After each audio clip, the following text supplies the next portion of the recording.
Là, c'est parti. Bonjour Alexandre. Bonjour Antoine.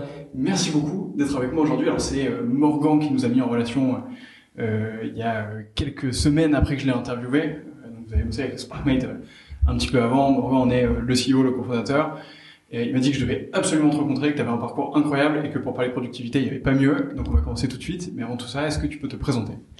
Je m'appelle Alexandre Mola, je suis CEO et cofondateur de Sherlock, une start-up de la mobilité qui a développé le premier cadenas partagé au monde pour les vélos, ainsi qu'une assurance contre le vol de vélos assez disruptive. Le but étant d'apporter de la sérénité autour du vol et du stationnement sécurisé vélo, qui est le point de blocage majeur à la pratique du vélo au quotidien. Oui, c'est clair. Je pense que le nombre de mes potes qui se sont fait tirer leur vélo ou une roue ou peu importe l'élément dans les 5 dernières années est énorme. Donc, et clairement, moi aussi, quand je roulais à vélo, c'était un gros problème. Mais bon, bref, je pense que ça, c'est des trucs que vous avez déjà diagnostiqués. Vous n'avez pas eu besoin de moi pour capter ça. Tout à fait. On a bien étudié. Donc, a priori, c'est good. On va rentrer tout de suite dans le vif du sujet. Est-ce que tu peux nous raconter comment est-ce que tu organises tes journées d'un point de vue très pratique, à quoi ça ressemble ? Déjà, je pense que le premier élément qui est important dans mon organisation, c'est que j'essaye de mettre le plus possible de routine dans ma semaine, donc à l'échelle d'une semaine, si tu veux. Il y a des gens qui préfèrent l'échelle du mois, l'échelle du semestre, l'échelle de la journée. Moi, c'est l'échelle de la semaine. Typiquement, j'aime pas trop mettre des rendez-vous toutes les 2 ou 3 semaines parce que je trouve que c'est un peu bancal. Donc, j'essaie d'organiser ma semaine de manière assez similaire d'une semaine sur l'autre. J'utilise Google Agenda, vraiment de manière extrêmement simple, avec des blocs dédiés. Déjà, je mets toutes mes réunions dans mon agenda et j'essaie de me réserver des blocs pour les réunions, pour les discussions ad hoc que je peux avoir au fil du temps. Donc l'idée, c'est d'avoir à la fois une routine au niveau de la semaine, avec mes réunions d'équipe, avec mes points en one-one avec les gens de mon équipe, et un certain niveau de flexibilité, parce que je suis un énorme fan de l'optionnalité, c'est-à-dire garder un minimum de flexibilité pour bénéficier de toutes les options qui peuvent s'ouvrir à toi toute la semaine. Comment t'arrives à faire ça ? Moi, c'est un vrai sujet, tu vois. Mon emploi du temps, il est rythmé par, pareil, mes one-to-one, mes points d'équipe, et des trucs qui sont irremplaçables. Et après, ça se fait un peu au fur et à mesure, l'agenda se construit. J'avoue que je suis un peu aussi victime de mes mails où, forcément, je réponds, je contacte des gens, machin.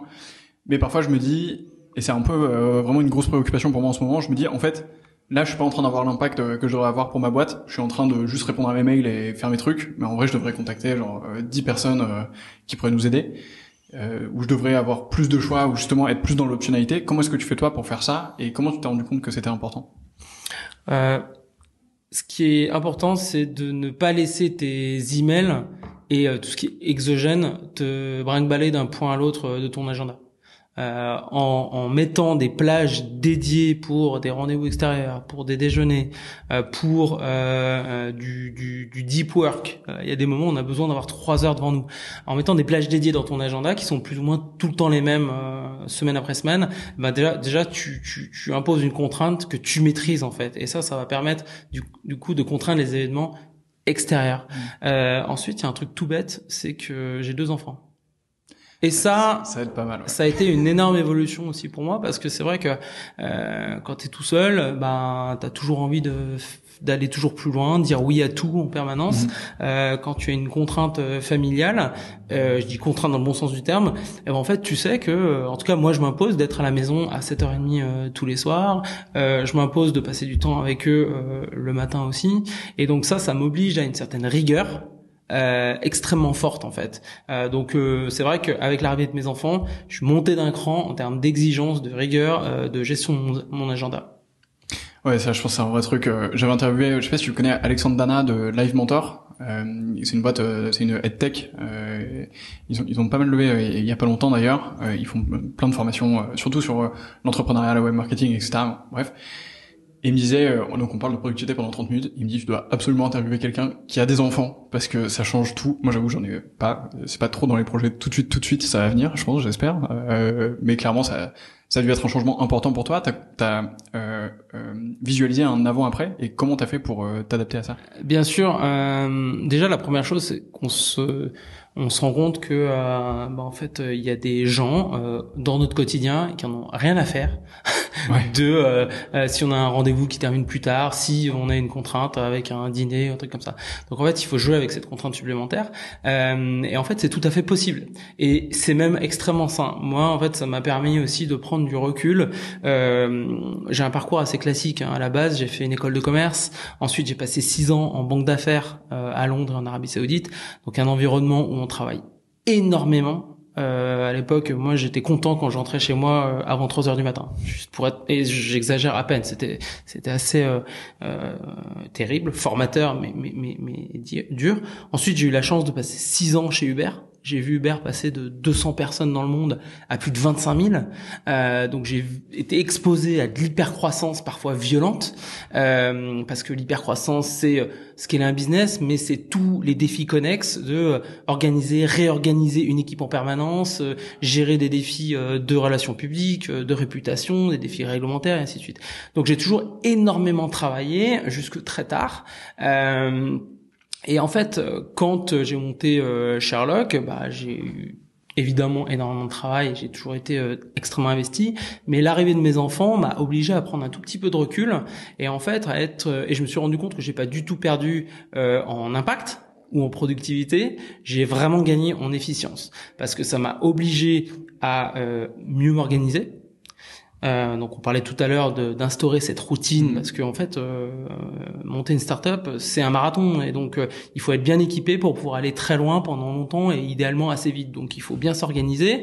L'arrivée des enfants et la structure familiale oblige à avoir un niveau d'exigence encore plus élevé en termes d'organisation au quotidien et surtout ça m'a aidé à prendre du recul. Prendre du recul parce que on se rend compte qu'on va se focaliser sur peut-être les 70 ou 80, peut-être 90% certaines semaines, des choses qui sont vraiment importantes, sur lesquelles j'ai de l'impact et qui vont avoir de l'impact derrière.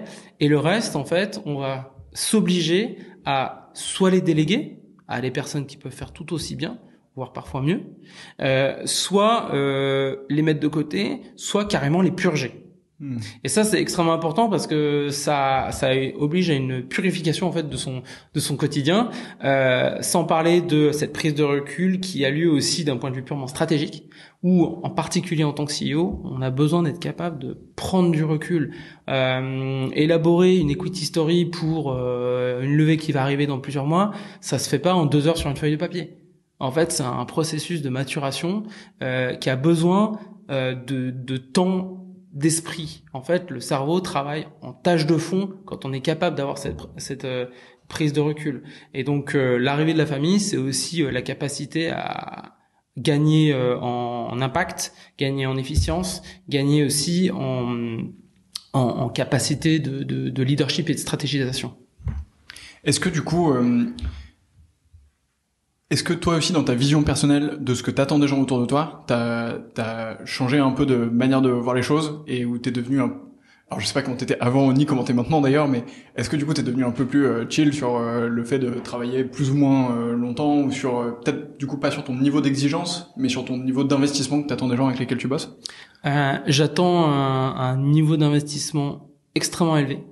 Je suis extrêmement exigeant là-dessus, et quelle que soit la génération des personnes d'ailleurs, et je sais qu'aujourd'hui, en fait, les nouvelles générations n'ont pas forcément la même vision en termes de ce que ça veut dire que d'être investi, mais je vais pas regarder les heures, ça m'intéresse pas en fait.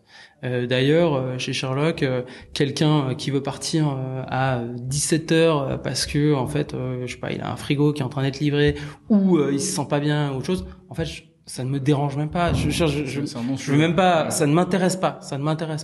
Ce qui m'intéresse, c'est que la roadmap sur laquelle on a tous tablé, en fait, elle prenne pas de retard. Ce qui m'importe, c'est que si un samedi matin il y a quelque chose qui pète, en fait, les gens concernés soient d'eux-mêmes sur le pont pour régler le sujet. On a eu le sujet il y a quelques semaines où on a eu un problème de paiement un samedi matin. Bon bah en fait, quand je me suis mis sur le call, en fait, il y avait déjà 2 devs qui étaient sur le call, de même à 8h30. Ben en fait, ça me fait extrêmement plaisir parce que pour moi, ça veut dire que c'est des gens qui ont développé un niveau d'ownership fort, élevé. Ça veut dire qu'ils font partie de l'aventure. Ça veut dire qu'ils se sentent partie prenante de Sherlock. Et donc c'est ce que je vais attendre. J'ai pas besoin que les gens restent jusqu'à 10h ou 11h du soir. Pourquoi ? Parce que j'ai aussi vu les effets pervers d'heures à rallonge où quand c'est des heures à rallonge parce qu'en fait on est sous-staffé et que le business explose, en fait ça peut être légitime pendant quelques temps. Le problème c'est que risque de se développer une culture des long hours, mais c'est pour les mauvaises raisons. C'est-à-dire qu'on a des gens qui vont arriver à 9h30, 10h, qui vont jouer au ping-pong pendant 2 heures entre midi et 2, qui vont faire un break à 16h pendant 1 heure, qui ensuite vont commander des pizzas à 20h30 et qui effectivement vont rester jusqu'à minuit. Ok, bon bah alors là l'impact c'est les rendements décroissants en termes de productivité, c'est un impact négatif extrêmement nuisible en termes de vie sociale des équipes. Ouais, c'est clair. En gros, c'est vraiment le début de quelque chose de très très très mauvais en termes de culture d'entreprise. Donc il faut arriver à trouver l'équilibre entre des gens qui sont investis, qui développent un ownership fort, qui font qu'on va développer la roadmap comme on l'a prévu, qui font que quand il y a des imprévus, on est capable de les gérer et on va pas attendre la fin du week-end ou le lundi matin pour le gérer.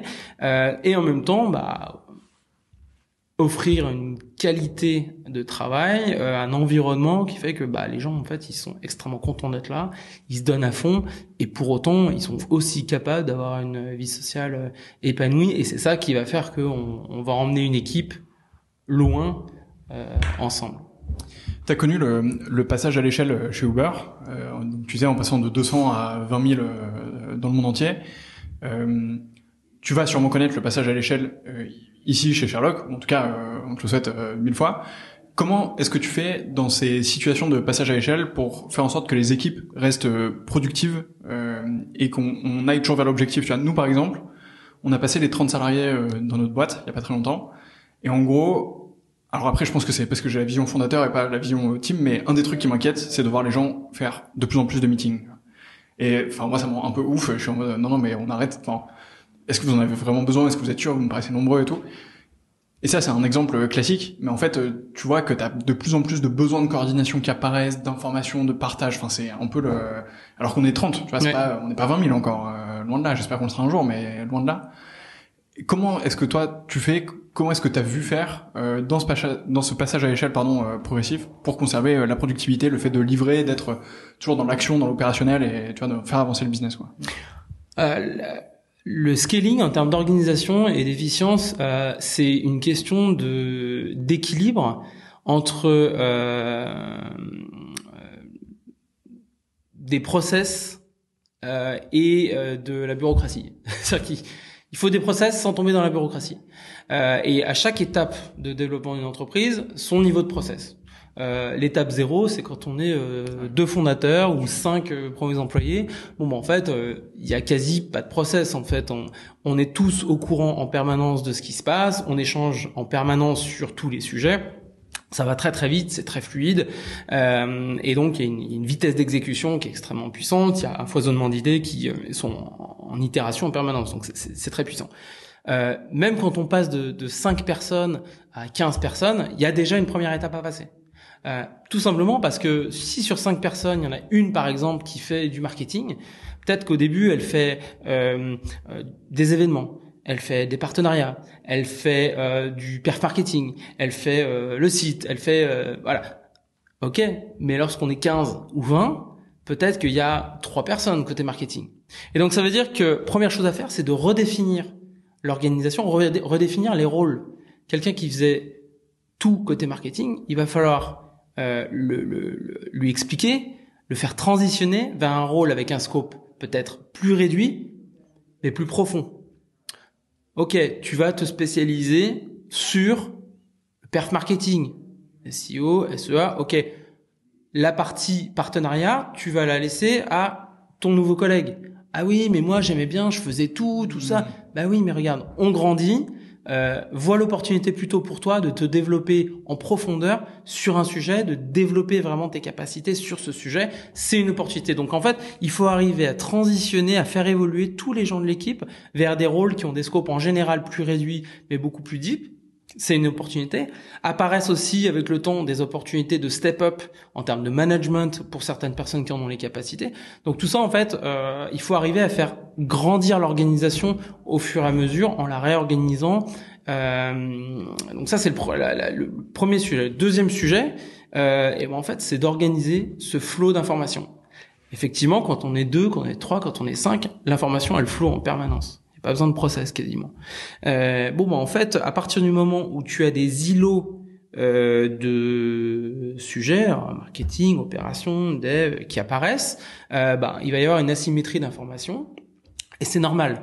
Tout le monde ne peut pas être au courant de tout en permanence et tout le monde ne peut pas donner son avis sur tout en permanence. Sinon, en fait, on aboutit à ce qu'il y ait plus d'ownership, il y a plus de direction et en fait, la société n'avance plus. Donc, il faut créer des process qui vont permettre de rééquilibrer le fait que tout le monde n'est pas au courant de tout, ce qui fait que tout le monde se sent quand même partie prenante vers où l'entreprise avance, et éventuellement des ponts apparaissent sur certains sujets entre certaines équipes de manière ad hoc. Concrètement, à quoi ça ressemble? Ça va être, en tout cas chez Sherlock aujourd'hui, ce qu'on a mis en place, c'est un meeting du lundi matin, tout bête, où chaque équipe, ou on va dire sous-équipe, fait un peu une update de c'est quoi les sujets clés de la semaine dernière, c'est quoi les sujets clés de cette semaine, les key métriques, c'est quoi, quels sont les points majeurs de la prochaine release, ce genre de choses. Comme ça, tout le monde est à peu près sur la même page. De la même manière, on va faire, et ça c'est moi qui le fais aujourd'hui, tous les vendredis soirs, un petit email récap à toute l'équipe des points clés de la semaine. Comme ça, on garde une trace écrite. L'écrit est très important. C'est quelque chose à laquelle je donne beaucoup d'importance. Donc, l'écrit pour moi, c'est quoi? C'est des emails. Mais ça peut être aussi, typiquement, ce meeting du lundi, on a un Gdoc où, en fait, on va utiliser toujours le même agenda. Et je peux scroller le Gdoc et revenir 6 mois en arrière si je veux. Et ça paraît tout bête. J'utilise vraiment pas beaucoup d'outils. Mais ça, c'est un outil qui est assez puissant parce que ça garde cette trace écrite. Ça oblige tout le monde à mettre ses points. Et donc, c'est assez puissant. Donc, le meeting du lundi matin, tout le monde peut s'exprimer, dérouler ses points. Pas plus de 3 quarts d'heure. Vraiment 45 minutes pour toute l'équipe, max. Un email assez court du vendredi soir qui, là encore, donne un petit récap. Et puis, une fois par mois, une présentation où on revoit rapidement les points clés du business et avec un focus en général mené par 2 personnes de l'équipe sur des sujets particuliers. Par exemple, le mois dernier, on a fait un point sur notre nouveau produit assurance qu'on va commercialiser à partir de début juin. Donc, quelles sont les spécificités de ce produit pour que tout le monde soit au clair là-dessus. On a fait aussi un point sur le processus de la définition, tout le travail qui est fait côté UX, UI. La personne en charge du design nous a expliqué comment elle travaillait pour que tout le monde comprenne que non, elle choisit pas des couleurs au hasard et des boutons au hasard. Non, il y a tout un processus, seulement personne n'était aware de ça. Et donc, l'idée, c'est qu'elle présente ça. Donc ça, c'est le type des exemples de process relativement simples, clairs, qui permettent à l'information de flow et d'avoir tout le monde qui se sent relativement aligné sur ce qui se passe dans l'entreprise de manière générale, aussi sur la direction stratégique, puisque c'est des points sur lesquels on peut réasséner la direction stratégique en permanence. Ouais, non, trop cool. Ça me rassure parce qu'il y a pas mal de trucs qu'on fait. Je pense qu'il y a des trucs qu'on fait pas ultra bien. Je l'ai déjà dit 50 fois, je pense, dans ce podcast, mais la culture de l'écrit, on doit vraiment beaucoup plus bosser dessus sur toutes les équipes. On essaye de mettre ça en place, mais ultra pertinent. Et c'est marrant parce que ce que tu disais sur spécialiser les personnes de ta team au fur et à mesure et les faire les deep sur un sujet, recruter d'autres personnes spécialistes, etc. C'est exactement le truc auquel je suis en train de me confronter en ce moment. Tu vois, on est en train de bosser l'organigramme pour à partir de janvier, donc les recrutements qu'on veut faire entre temps, etc. Et c'est exactement les mouvements que je vois dans ma team, donc du coup je trouve ça assez marrant. Ce qui est un des défis aussi dans ces réorganisations, c'est la communication. Ouais. Comment tu pré-wire les gens de ton équipe pour leur expliquer en one-one ou en équipe, voilà ce qu'on est en train d'essayer de faire. Voilà pourquoi on le fait comme ça a priori. Voilà ce qu'on pense faire avec vous. Vraiment avoir tout ce cheminement pour les embarquer avec toi. De toute façon, ça c'est valide pour n'importe quel projet. C'est-à-dire, si tu cherches un effet waouh en développant ton petit projet dans ton coin que tu dévoiles au bout de 6 mois, t'as toutes les chances que tu failles. Ouais, c'est clair. Alors que si tu prends ton embryon de projet, tu commences à l'exposer par cercle concentrique à différentes personnes pertinentes, tu vas petit à petit, récolter du feedback qui va te permettre d'itérer beaucoup plus rapidement, et deux, tu vas les involve finalement dans ton projet et tu vas en faire des promoteurs de ton projet. Et l'idée, c'est que tu fasses ça petit à petit pour aller à la fin ou au moment où tu présentes ton projet de réorganisation, puisque on parle de ça, et ben en fait, t'as tout le monde dans ton équipe qui est déjà bought-in. Ils en ont déjà entendu parler, ils t'ont déjà donné leurs idées, et en fait ils y croient et ils sont obligés d'y croire puisque finalement c'est leur projet aussi. C'est leur projet aussi, ils se le sont appropriés. Donc ça, c'est en termes d'organisation, c'est extrêmement puissant. Ouais. Tu disais un peu plus tôt que tu t'organises à la semaine. Est-ce que tu te fixes des objectifs aussi à la semaine ou même plus globaux? Non. Aucun objectif? Si, j'ai des objectifs très macro en fait. Ouais. Beaucoup plus lointain. À titre d'exemple, voilà, je savais que il y a il y a 3 gros milestones dans l'année pour Sherlock. Il y avait le lancement d'une nouvelle assurance. Il y avait le lancement d'une grosse ville. On va déployer 1500 cadenas à Nice à partir de juin. Donc c'est un très gros déploiement. Il y avait l'industrialisation de la production de ce cadenas. Tout ça, c'est on track, c'est du Made in France, c'est Orléans, et il y a commencé des discussions de manière préliminaire pour préparer la prochaine levée de fonds. Bon bah ça, c'est des c'est des objectifs, on va dire assez macro que je garde en tête et qui drive notre stratégie en fait. La roadmap elle est aussi construite en fonction de ça et tout ça. Week by week, je veux pas avoir des objectifs. En revanche, c'est vrai que le vendredi soir ou le lundi matin, je me fais une to-do. J'utilise là encore un outil très simple, Keep, dans Google. J'ai ma to-do de la semaine, les choses que je veux avoir cochées à la fin de la semaine, et j'ai aussi une petite to-do plus à long terme qui sont en fait des idées que j'aimerais mettre en œuvre.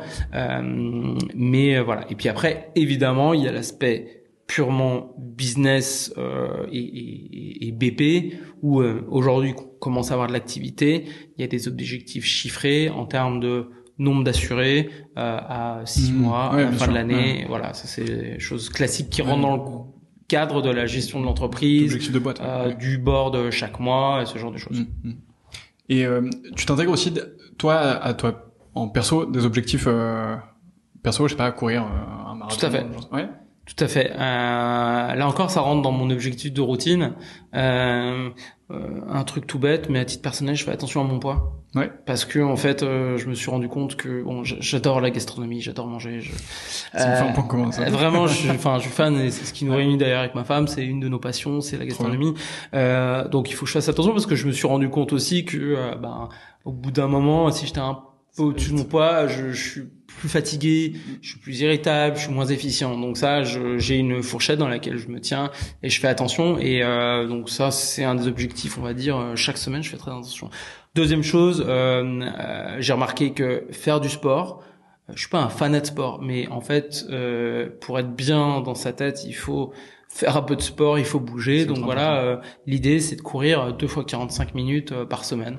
Voilà, j'ai pas d'objectif aller courir un marathon, mais en revanche j'ai cet objectif de routine qui est important pour moi. Et après j'ai plus des objectifs on va dire en tant qu'investisseur, puisque je suis assez actif côté investissement à titre personnel, et donc j'ai un plan, on va dire à 5-7 ans, avec une stratégie assez claire. Nombre de prises de participation, taille du ticket, etc. Exactement. Okay. C'est ultra intéressant parce que tout ce que tu dis, ça rentre vraiment dans un système. Moi, un des livres qui a changé ma vie, c'est un peu pompeux, mais genre qui a changé ma manière de voir les choses, c'est Atomic Habits, que tu dois connaître, qui est justement le fait d'avoir des systèmes, des habitudes, pas de dire j'ai envie de courir un marathon ou j'ai envie de faire je sais pas un return de fois 10 000 sur mes investissements, mais par contre j'en fais 10 par an dans tel type de startup avec un ticket moyen de autant, et en fait normalement en average ça va produire le résultat que je veux à la fin. Donc ultra intéressant. Est-ce que t'as un système pour suivre et revoir ses habitudes, ou tu vois, est-ce que par exemple au bout d'un an tu dis bon bah cette année j'ai couru 2 fois 45 minutes toutes les semaines, en vrai c'est cool, mais au final j'aimerais peut-être plus faire 3 fois 30, enfin à quel là c'est un exemple ultra micro, mais à quelle échéance est-ce que tu revois tes habitudes et comment tu fais pour le faire? En fait, ça se fait de manière organique, tout simplement. Ça se fait de manière organique, c'est-à-dire que au bout d'un moment, tu sens ce qui fonctionne pour toi ou pas. Et c'est pour ça que moi, je me suis jamais dit il faut absolument que je me fasse un Ironman. En fait, juste je me suis rendu compte que en courant 2 fois par semaine, le samedi matin, le dimanche matin, en fait, je me sentais mieux, que ça m'aidait à clear my mind pour mieux stratégiser, que en fait donc à partir du moment où j'ai vu que ça fonctionnait mieux que ce que j'avais avant, ou par exemple à un moment je faisais une fois du squash par semaine, ou en fait non, en fait, j'ai une routine là qui fonctionne sur cette dimension-là, ça fonctionne pour moi. Donc, c'est plus facile de la tenir d'ailleurs quand c'est un truc qui fonctionne pour toi. Donc, à partir de là, tu la gardes. Pareil, en termes d'investissement, je pense que j'ai mis un petit peu de temps à avoir mon setup, à créer mon setup, à créer aussi mes habitudes. En fait, aujourd'hui, je considère avoir un setup qui fonctionne bien. Qui fonctionne bien, ça veut dire quoi? Ça veut dire que j'investis au rythme que je me suis défini, que ça ne me prend pas de temps, ou quasi pas de temps, puisqu'aujourd'hui avec Sherlock qui est mon focus à 150%, en fait j'aurais pas le temps de passer un tiers de mon temps à évaluer. Non, j'ai un setup aujourd'hui qui me permet d'être hyper efficient dans mes investissements, et ça en fait ça veut dire que j'ai une routine qui me convient et que je me sens prête à tenir dans la durée. Vraiment, c'est organique.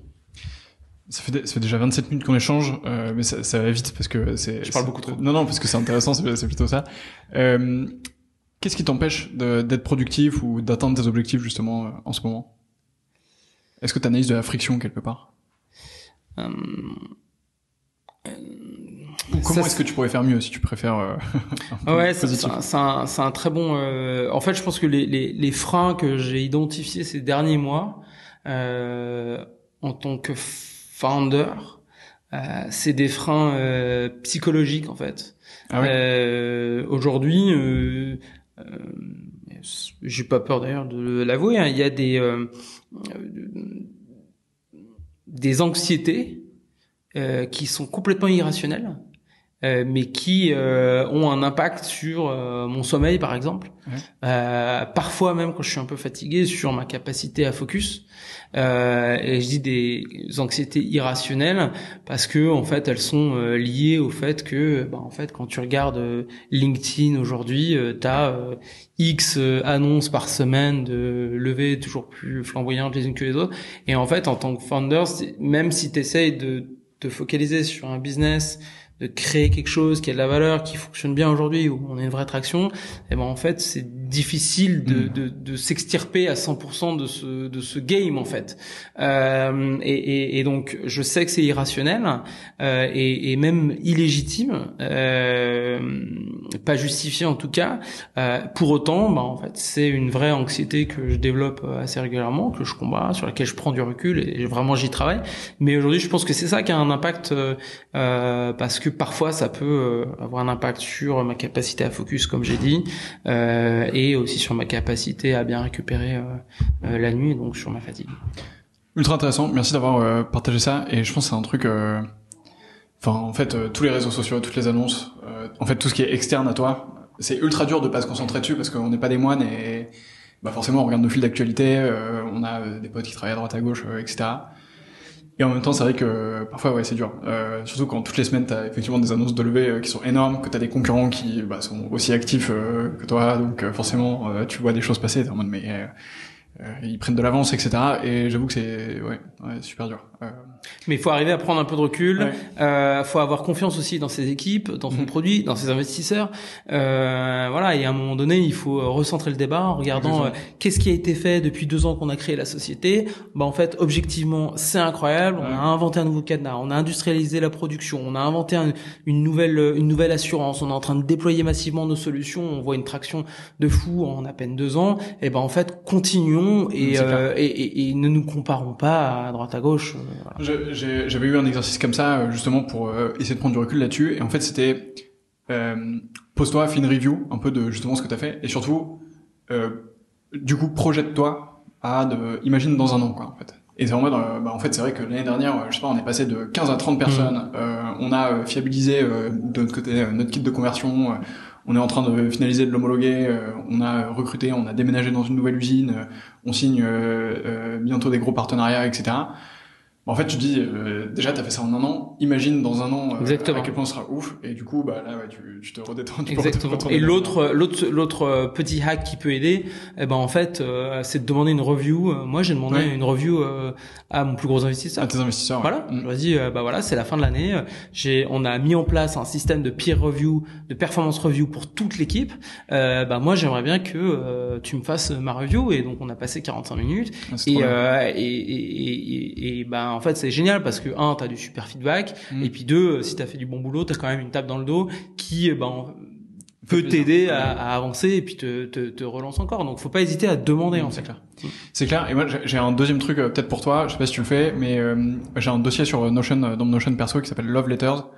Et en gros, à chaque fois qu'on m'envoie un message où on me dit, trop cool ce que vous avez fait, ou merci pour ça, ou quoi, je le screen, je le mets dedans, et comme ça, il y a des moments où juste j'ouvre mon Notion et je suis en mode en fait ça va, c'est pas si dégueu, tu vois. Donc exactement. Voilà, n'hésite pas à avoir ton love letters.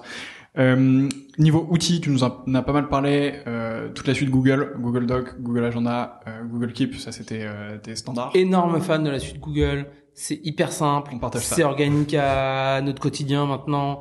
C'est collaboratif comme jamais, ça c'est hyper collaboratif, donc voilà, moi entre guillemets j'ai besoin de rien d'autre. Ouais, on est ultra aligné là-dessus. Google Workspace is the best place, donc utilisez Google Workspace, arrêtez avec vos Office 365. Ce podcast n'est pas sponsorisé, mais j'en peux plus de ces trucs, donc donc ça c'est fait. Qu'est-ce qui t'empêche d'être productif? C'est fait. Écoute, on arrive à la fin de cette interview. Ça fait un tout petit peu plus de 30 minutes, mais ça va. Je t'ai pas pris trop de temps, et en même temps, on a eu, je pense, un max de contenu pour les personnes qui nous écoutent ou les personnes qui nous regardent. Il me reste une dernière question qui m'a amené jusqu'ici, et j'ai hâte de voir où est-ce qu'elle va m'emmener après. C'est qui est la prochaine personne que je devrais interviewer? J'ai plein de très très belles personnes dans mon réseau auxquelles avec qui tu pourrais échanger. Récemment, j'ai 2 copains anciens d'Uber qui ont monté Upway, plateforme à la back market pour les vélos électriques reconditionnés. Ils ont une magnifique trajectoire. C'est des gens qui sont super chouettes, avec qui j'ai eu un grand plaisir à travailler dans le passé. Je pense que ça pourrait être quelque chose d'assez intéressant comme discussion. Trop cool. Compte sur moi, j'irai les voir. Et merci beaucoup pour ce temps d'échange, c'était vraiment très très sympa. Merci à toi, Antoine. Je te souhaite évidemment le meilleur pour la suite. Merci beaucoup. Et pour les personnes qui nous écoutent, n'oubliez pas de partager cet épisode autour de vous. Envoyez-le à au moins 2 personnes qui sont pas très productives pour les faire step up justement dans un nouveau mode de vie. Rejoignez-moi dans ma newsletter. Allez voir ce que fait Sherlock parce que c'est vraiment très très cool. Et je vous dis à très bientôt. Salut. Merci.